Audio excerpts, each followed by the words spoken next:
ബി.ജെ.പിയെയും കേന്ദ്രത്തെയും രൂക്ഷമായ ഭാഷയിൽ വിമർശിച്ച് കോൺഗ്രസ്. അന്തരിച്ച മുൻ പ്രധാനമന്ത്രി മൻമോഹൻ സിംഗിന്റെ ചിത എരിഞ്ഞണയും മുൻപേ തന്നെ സംസ്കാര ചടങ്ങുകളെ രാഷ്ട്രീയവൽക്കരിച്ചുകൊണ്ട് പൊതുജനങ്ങളെ തെറ്റിദ്ധരിപ്പിച്ച് മറ്റൊരു കലാപത്തിന് തിരികൊളുത്താനാണ് ശ്രമം നടത്തുന്നത്.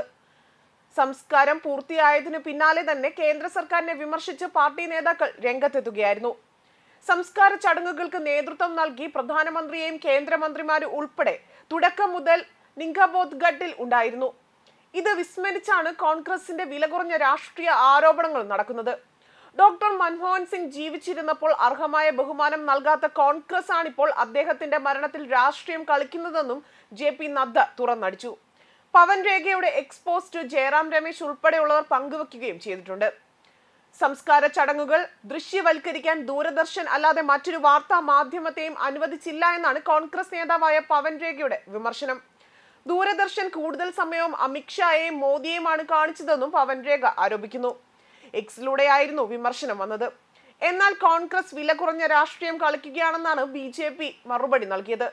ഡോക്ടർ മൻമോഹൻ സിംഗിന് സ്മാരകമൊരുക്കാൻ സ്ഥലം കണ്ടെത്തിയില്ല എന്ന രാഹുലിന്റെയും കോൺഗ്രസിന്റെയും വിമർശനത്തിന് പിന്നാലെയാണ് സംസ്കാര ചടങ്ങുകളിലും കോൺഗ്രസ് രാഷ്ട്രീയം കലർത്തുന്നത്. മുൻ പ്രധാനമന്ത്രിയുടെ വിയോഗം സൃഷ്ടിച്ച ദുഃഖത്തിനിടയിലും രാഹുലും കോൺഗ്രസ് അധ്യക്ഷൻ മല്ലികാർജുൻ ഖാർഗെയും ഉൾപ്പെടെയുള്ള നേതാക്കളും രാഷ്ട്രീയം കളിക്കുന്നത് നിർഭാഗ്യകരമാണ് എന്നായിരുന്നു ബി.ജെ.പി. ദേശീയ അധ്യക്ഷനും കേന്ദ്രമന്ത്രിയുമായ ജെ.പി. നദ്ദ മറുപടി നൽകിയത്.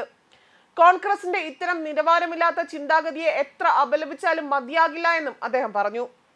അതേസമയം സംസ്കാര ചടങ്ങുകളിലേക്ക് കുടുംബത്തിന് മുൻനിരയിൽ 3 കസേരകൾ മാത്രം നൽകി. ചിതയ്ക്ക് ചുറ്റും സൈനികർ, കുടുംബാംഗങ്ങൾക്ക് സ്ഥലം കിട്ടിയില്ല. കോൺഗ്രസ് കണ്ടെത്തിയ കുറ്റങ്ങൾ ഏറെയായിരുന്നു.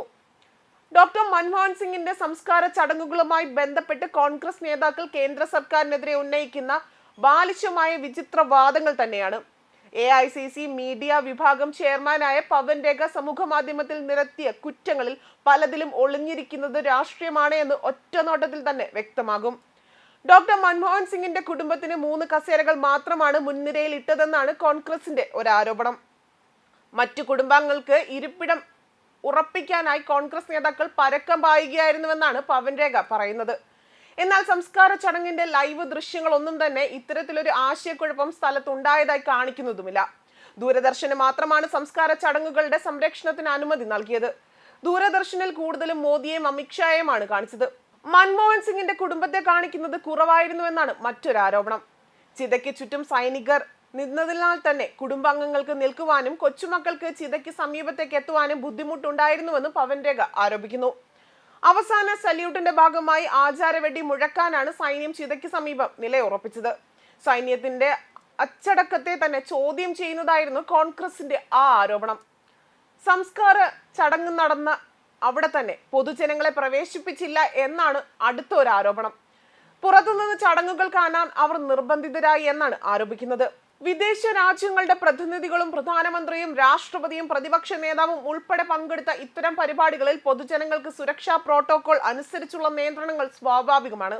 പൊതുജനങ്ങൾക്ക് ആദരാഞ്ജലി അർപ്പിക്കാൻ ഡോക്ടർ മൻമോഹൻ സിംഗിന്റെ വസതിയിലും എ.ഐ.സി.സി. ആസ്ഥാനത്തും നേരത്തെ തന്നെ ഭൗതിക ശരീരം പൊതുദർശനത്തിന് വെക്കുകയും ചെയ്തിരുന്നു. ചടങ്ങിൽ പങ്കെടുത്ത വിദേശകാര്യ പ്രതിനിധികൾ എവിടെയെങ്കിലും ഇരിക്കുകയായിരുന്നുവെന്നും അവരെ വേണ്ടത്ര രീതിയിൽ പരിഗണിച്ചില്ല എന്നുമാണ് മറ്റൊരു ആരോപണം. ഡോക്ടർ മൻമോഹൻ സിംഗിന്റെ വിധവയ്ക്ക് ദേശീയ പതാക സൈന്യം കൈമാറിയപ്പോൾ പ്രധാനമന്ത്രിയും മന്ത്രിമാരും എഴുന്നേറ്റില്ല എന്നും അദ്ദേഹം ആരോപിക്കുന്നു. വിലാപയാത്രയെ അമിത്ഷായുടെ വാഹന വ്യൂഹം തടസ്സപ്പെടുത്തി എന്നതാണ് മറ്റൊരു ആരോപണം. മൻമോഹൻ സിംഗിന്റെ കുടുംബാംഗങ്ങൾക്ക് വാഹനം പുറത്തിടേണ്ടി വന്നു. ഇവരെ പിന്നീട് തെരഞ്ഞു കണ്ടുപിടിച്ച് തിരികെ കൊണ്ടുവരികയായിരുന്നുവെന്നും പവൻ രേഖ വിട്ടുവീഴ്ചകളുടെ കണക്കിൽ എണ്ണി പറയുകയാണ്. സംസ്കാര ചടങ്ങിന്റെ സംഘാടനം മൊത്തത്തിൽ മോശമായിരുന്നുവെന്നാണ് മറ്റൊരു കണ്ടുപിടുത്തം. സമീപകാലത്ത് ഡൽഹിയിൽ ഒരു രാഷ്ട്രീയ നേതാവിന് ലഭിച്ച ഏറ്റവും ഉചിതമായ ഔദ്യോഗിക ബഹുമതികളോട് തന്നെയാണ് യാത്രയപ്പാണ് ഡോക്ടർ മൻമോഹൻ സിംഗിന് എൻ.ഡി.എ. സർക്കാർ നൽകിയതെന്നാണ് പൊതുവെയുള്ള വിലയിരുത്തൽ. ചടങ്ങുകൾ നടന്ന ആ സ്ഥലത്ത് വെച്ച് തന്നെ തുടക്കം മുതൽ പ്രധാനമന്ത്രിയും കേന്ദ്ര മന്ത്രിസഭയിലെ പ്രധാന അംഗങ്ങളും എല്ലാത്തിനും മേൽനോട്ടം വഹിച്ച് ആദ്യ അവസാനം വരെ കൂടെ ഉണ്ടായിരുന്നു. എന്നിട്ടാണ് കോൺഗ്രസ് ഇത്രയും വില കുറഞ്ഞ വാദങ്ങൾ നിരത്തുന്നതും.